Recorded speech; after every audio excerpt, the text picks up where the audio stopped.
ఇంకా ఎదురు చూస్తున్నారు, ఇంత అభిమానం గెలుచుకున్న మన సీరియల్ గురించి మీరేం చెప్తారు?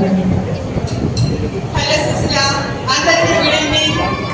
మీ అభిమానం తీసుకుంటే, మీ అభిమానం ఇలా చూపిస్తుంటే అసలు నా మనసు నిండిపోతుంది. మీ అభిమానం ఇలానే ఉంటారని కోరుకుంటున్నాను. అంతేనా? ఇంకేం మాట్లాడరా? అదే అడిగాను నేను మన సీరియల్ గురించి. నేను చెప్పాల్సింది ఏంటంటే, నేను చెప్పాలనుకున్నానంటే ప్రసాద్ బాబు గారు చెప్పేశారు. మీరు కూడా మళ్ళీ శ్రీరామ్ గారి గురించి మాట్లాడతారు. అదే నేను చాలా అదృష్టంగా భావిస్తున్నాను. శ్రీరామ్ గారు ఆయనకి వాళ్ళ ఫాదర్ ఏ పని పేరు పెట్టారో నాకు తెలియదు, కానీ ఆ శ్రీరాముడు ఉన్న క్వాలిటీస్ మొత్తం ఉన్నాయండి. ఒక మాటలో చెప్పాలి అంటే కనుక ఇంకోటి కూడా సింక్ అయిందండి, మీరు మిస్ అయ్యారు కదా. ఇంకోటి కూడా సింక్ అయింది.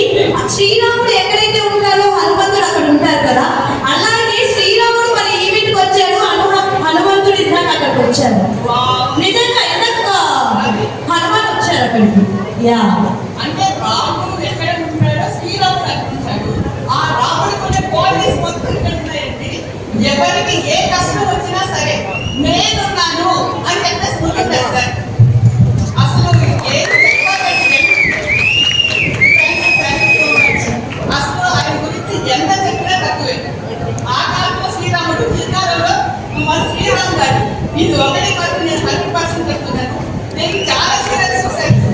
కాదు, నేను చాలా సీరియల్స్ చూశాను, చాలా ప్రొడ్యూసర్స్ చూశాను. ప్రతి ఒక్కరు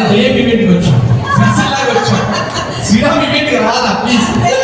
సిరిసిల్ల ప్రజల గురించి నేను ఆల్రెడీ చెప్పేశాను. వాళ్ళ ప్రేమాభిమానాలు నేను మార్నింగ్ నుంచి చూస్తున్నాను.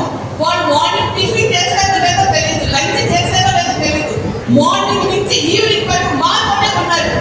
ఇక్కడ ఉన్న ప్రజలందరికీ థ్యాంక్ యూ సో మచ్. మీ మనిషిపోయారు. పొద్దున 5:30కే లేచి అందరూ క్యారేజీలు కట్టుకొని సిద్ధంగా ఉన్నారు మీరు వస్తున్నారని. ఎందుకంటే నేను 8కి వస్తే 8 మొత్తం ప్రజలందరూ ఇక్కడ ఉన్నట్టున్నారు.